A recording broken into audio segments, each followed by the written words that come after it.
কলা খুবই সাধারণ একটা তরকারি, কিন্তু আমার শাশুড়ির হাতে তো জাদু আছে। বরাবরই বলেছি, আমার শাশুড়ি এমনভাবে রান্না করেছিল যে এই তরকারি পাতে থাকলে এক প্লেট ভাত নিমিষেই শেষ হয়ে যাবে। আমি আপনাদের গ্যারান্টি দিচ্ছি। আসসালামু আলাইকুম।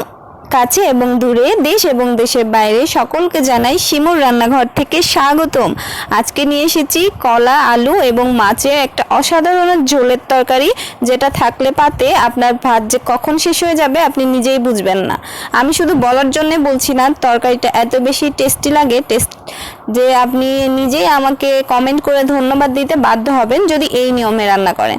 তো আমি প্রথমেই দেখিয়ে দিলাম যে আমি কি কি নিয়েছি। আজকের উপকরণ হচ্ছে কলা, আলু এবং মাছ। তো কলা আমি কেটে নিয়েছি, আলুও কেটে ধুয়ে রেখে দিয়েছি এবং মাছও হলুদ ও মরিচ এবং লবণ দিয়ে মাখিয়ে রেখে দিয়েছি। এখন প্রথমেই আমি কলাটা ভেজে নিব।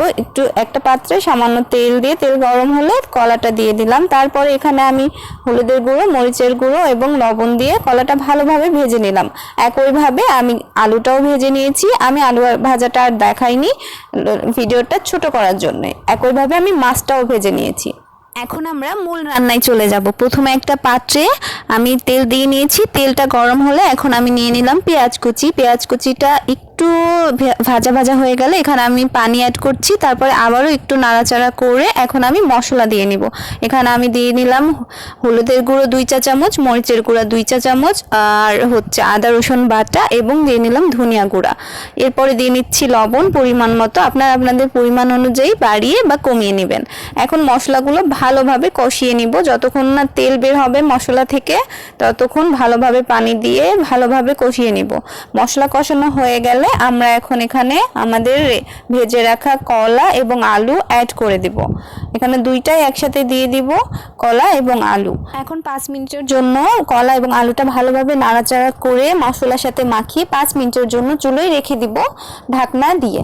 এরপরে আমরা এখন এখানে পানি অ্যাড করে দিব। যেহেতু আলু এবং কলাটা আগে থেকেই সেদ্ধ করা ছিল, মানে ভাজার সময়ই আধা সেদ্ধ হয়ে গেছে, তো আমাদের এক্সট্রা করে পানি দিয়ে সেদ্ধ করার দরকার নেই।